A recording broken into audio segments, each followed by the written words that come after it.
दोस्तों, दुनिया Hindi film industry दो भाग में बंट चुकी है। एक है प्री धुरंधर एरा, एक है पोस्ट धुरंधर एरा। आप बोलोगे ये क्या बोल रहा हूं मैं, पर आप अगर लॉजिकली देखें, जो जो हिंदी फिल्म इंडस्ट्री से हैं वो समझ पाएंगे क्या था प्री धुरंधर एरा। एक स्पाई आता है, गाने गाता है, नाचता है, मजाक बनाता है, उसको प्यार होता है एक लड़की से जो पक्का पाकिस्तानी होगी, आईएस एजेंट होगी। गलत वो भी नहीं है, दोनों को प्यार हो तो दोनों मिल के सफाया करते हैं आतंकवादियों का, गुंडों का। कहीं पर हमें समझ नहीं आता है एक्चुअली कैसे काम कर रहे हैं रॉ वाले, क्या तकलीफ़ें झेल रहे हैं, पर उनको मज़ा आता है। Even I enjoy the films, मैं को नकारता नहीं हूँ। और एक आता है पोस्ट धुरंधर एरा। एक आदमी आता है, वो जाता है सारे प्रोड्यूसरों के पास, मेरे पास एक कहानी है जहाँ स्पाई खाना खाते हुए रो रहा है, जहाँ वो गर्लफ्रेंड बनाता है तो सिर्फ अपने फ़ायदे के लिए, जहाँ मैं दिखाना चाहता हूँ पाकिस्तान की लियारिक सिटी, पाकिस्तान का अंडरवर्ल्ड, पाकिस्तान का अंडरवर्ल्ड कैसे काम करता है, वहाँ का इलेक्शन, वहाँ के पॉलिटिकल प्रॉब्लम्स। और मैं कहाँ दिखा रहा हूँ? इंडिया में। मैं लिख के देता हूँ, किसी भी प्रोड्यूसर ने आदित्य धर को ₹1 ने ऑफर नहीं किया होगा। तू पागल हो गया है, तू बेवकूफ़ है, तो ये बनाएगा फिल्म, वो भी रणवीर सिंह के साथ, जिसकी सारी फिल्में फ्लॉप हैं। वो चल पड़ा था भंसाली की वजह से, तो फिल्म बनाएगा, तो अक्षय खन्ना को लेगा, तो उन सब स्टार्स को लेगा। तो पागल हो गया है। एक भी प्रोड्यूसर ने इस हिंदी फिल्म इंडस्ट्री में जो एक्सेल बना के बैठे हैं, हर फिल्म को समझते हैं प्रोजेक्ट की तरह, जिन्हें कुछ भी नहीं पता सिनेमा के बारे में। ये छोटे बच्चे डिसाइड करते हैं फिल्म क्या बनेगी क्या नहीं बनाएंगे हम लोग। एक भी प्रोड्यूसर ने कन्विक्शन के साथ इस फिल्म को समझा ही नहीं होगा। थक हार के आदित्य धर ने अपने घर से, अपने पैसों से, पता नहीं कहां से उसने अरेंज किए, सैल्यूट टू हिम, एक कन्विक्शन वाली फिल्म बनाई। मैं वो सब दिखाऊंगा जो रियलिटी है। मैं दिखाऊंगा कंधर हाईजैक, मैं दोनों सरकारों की वाट लगाऊंगा, मैं दिखाऊंगा कैसे ब्यूरोक्रेट्स इस देश के बिके हुए हैं, जो करेंसी प्लेट्स तक बेच देते हैं चाहे पाकिस्तान को, और हम गधों की तरह लड़ते हैं इंडिया पाकिस्तान के नाम पे, कॉमन मैन। मैं दिखाऊंगा सब कुछ। मैं दिखाऊंगा 26/11, मैं दिखाऊंगा ओरिजिनल फुटेज। किसी फिल्म मेकर में हिम्मत है इस देश में दिखाने की? उस आदमी हिम्मत है, उसने दिखा दिया। सच्चाई है अगर आपके डायरेक्शन में, सच्चाई भी कहानी कहने के अंदाज में, ऑडियंस आपको हाथों हाथ लेगी। प्रेस शोज कैंसिल करवा दिए उसने लास्ट मोमेंट पे, इलॉजिकल आर्ग्यूमेंट देके कि टेक्निकल प्रॉब्लम है। कोई टेक्निकल प्रॉब्लम नहीं था, जहां तक मुझे लगता है एज अ क्रिटिक। क्रिटिक्स को शांत कर दिया उसने। जितना बड़ बोलना है बोलो सालों। मेरी फिल्म किसके लिए बनाई है मैंने? ऑडियंस के लिए। ऑडियंस डिसाइड करेगी मेरी फिल्म अच्छी या बुरी है। और क्या डिसाइड किया ऑडियंस ने? 1300 करोड़ सिर्फ हिंदी लैंग्वेज में। पाकिस्तान में बैन, यूए में बैन, मुस्लिम कंट्रीज में बैन, उसके बाद भी 1300 crore adult film, A rated film. सोचिए अगर धुरंधर इन कंट्रीज में बैन नहीं होती, एडल्ट फिल्म का रेटिंग नहीं होता, तो ये फिल्म किस लेवल पे होती? साहब, धुरंधर मिनिमम 5000 करोड़ की फिल्म है। हालत ये है। क्यों मैं कह रहा हूं पोस्ट धुरंधर? बड़े बड़े प्रोडक्शन हाउसेस की फिल्में शेल्व हो रही हैं, आगे हो रही हैं, डेटें डिसाइड नहीं हो पा रही हैं, क्योंकि 19 मार्च को वो तहलका मच रहा है, वो भूकंप आ रहा है, सुनामी आ रहा है धुरंधर 2 के नाम का। अगर धुरंधर 2 का आदित्य धर एक टीजर भी रिलीज ना करे ना, एक टीजर भी, तो भी फिल्म की हवा इतनी है ना, बॉक्स ऑफिस रिकॉर्ड टूट जाएंगे, बुक माई शो क्रैश हो जाएगा, आप टिकट बुक नहीं कर पाओगे 2-3 हफ्तों तक। दुनिया के साथ रिकॉर्ड्स तोड़ने की ताकत रखता है इधर की फिल्म धुरंधर 2। क्यों रखता है? ऑडियंस का पावर जीत लिया उसने। उसने वो सिनेमा बनाया है जो ऑडियंस चाहता है। अब तो सुधर जाओ एक्सेल धारियों। हर फिल्म को देखते हो प्रोजेक्ट की तरह, मैं 2 करोड़ लगाऊंगा, कितना मिलेगा, कैसे मिलेगा, प्रॉफिट कब मिलेगा। अबे हम सिनेमा बना रहे हैं, हम बिजनेस ही चला रहे हैं, हम दुकान खोल के नहीं बैठे हैं, कन्या की दुकान नहीं खोल के नहीं बैठे हम लोग, हम सिनेमा बना रहे हैं। यहां बात कन्विक्शन की है, यहां बात स्टोरी टेलिंग की है, धंधा नहीं है ये। कब समझोगे प्रोड्यूसरों, बॉलीवुड के गधों प्रोड्यूसरों, कब समझोगे?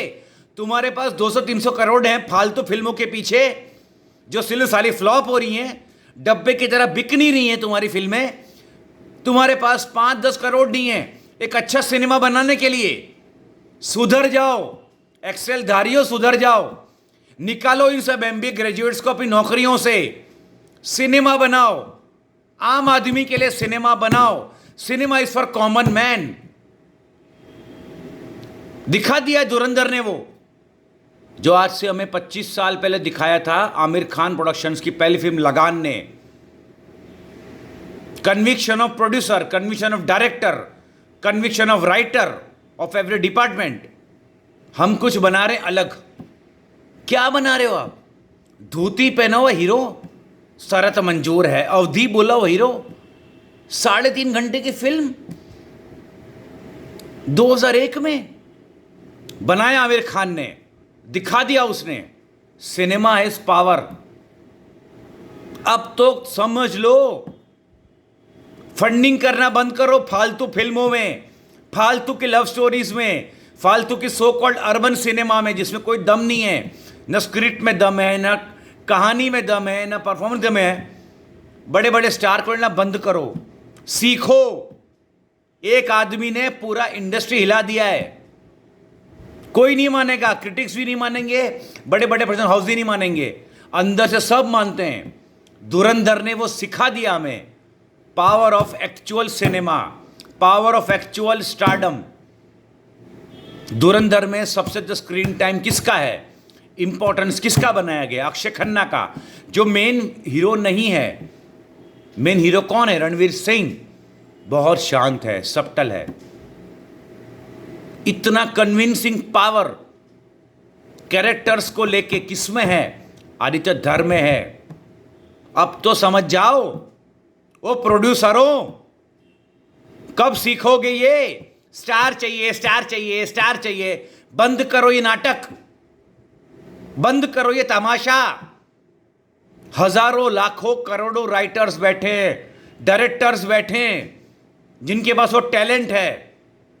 तुम लोगों की वजह से वो कुछ बना नहीं पा रहे हैं।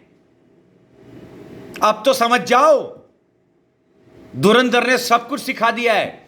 ऑडियंस से बड़ा कोई भगवान नहीं है, कोई किंग नहीं है। ऑडियंस डिसाइड करती है। तुम होते कौन डिसाइड करने वाले? अब तो समझ जाओ। अभी भी नहीं समझोगे तो हो जाएगी बर्बाद ये हिंदी फिल्म इंडस्ट्री। ये था मेरा कोट, मेरे विचार प्री धुरंधर पोस्ट धुरंधर को लेके। बेटा अभी धुरंधर 2 आएगी ना, तब पता चलेगा। रणवीर सिंह जिसकी सारी फिल्में फ्लॉप हो रही थी, उसने गलती उसकी थी नहीं थी। गलतियां कहानियों की थी, स्क्रिप्ट की थी, स्क्रीन प्ले की थी, किसी की भी थी। रणवीर सिंह का मुझे बताओ एक परफॉर्मेंस जहां उसने परफॉर्मेंस ना दिया हो, वो 83 हो, जयेश भाई जोरदार हो, या कोई भी फिल्म हो रणवीर सिंह की, बंदे में दम था। कौन समझा? आदित्य धर। सोचिए, आदित्य धर गया होगा प्रोड्यूसरों के पास पैसा मांगने, तो रणवीर सिंह को लेगा, फ्लॉप एक्टर को। अरे बकवास आदमी है, फ्लॉप है, उसका मार्केट 0 है। रणवीर सिंह के लिए कौन खड़ा रहा? आदित्य धर। वो खड़ा रहा बंदा कि मैं बनाऊंगा फिल्म, रणवीर सिंह के साथ ही बनेगी। कन्विक्शन ऑफ अ डायरेक्टर, ये होता है सिनेमा। हवा निकाल दी धुरंधर ने पूरे इंडस्ट्री की। सारे बड़े प्रोडक्शन हाउसेस मुंह छुपा के बैठे हैं, फिल्में पोस्टपोन हो रही हैं बड़े बड़े स्टार्स की। हिम्मत नहीं है किसी के 19 मार्च को या अप्रैल या मई तक आने की।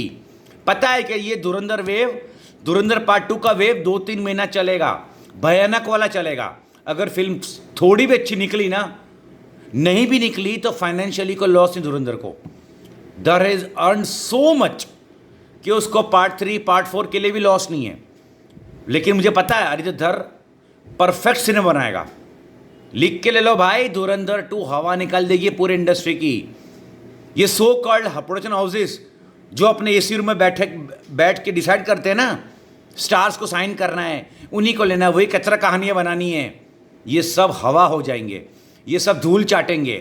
शुरुआत हो चुकी है, इनको सीखना पड़ेगा power of film making. Cinema आज भी मर्सिडीज बेंज वालों के लिए नहीं है। जिसके पास मर्सिडीज बेंज है, रोल्स रॉयस है, उसके पास इतना टाइम नहीं है कि अपनी ज़िंदगी के 3 घंटे वो थिएटर में बिताएगा। सिनेमा है किसके लिए? Middle class, lower middle class, सीटी मारो ऑडियंस के लिए। उन्हीं के लिए सिनेमा बनना चाहिए, और धुरंधर वो है। कब समझोगे? समझना पड़ेगा, वरना तुमको ऑडियंस समझाएगी। अब बेटा रहने दो, घर बैठो, एंजॉय करो, बेच दो अपनी सारी प्रॉपर्टियां और घर बैठो। तुम किसी काम के नहीं हो। सिनेमा समझाया धुरंधर ने। It is a actual cult masterpiece. Sholay, लगान, ऐसी फिल्मों के बाद कोई फिल्म याद रखी जाएगी आने वाले 25, 30, 35 सालों तक, तो वो धुरंधर होगी। Because of characters, because of making, because of screenplay, because of music, everything. Dhurandhar is a actual cult masterpiece which is made for audience. Thank you.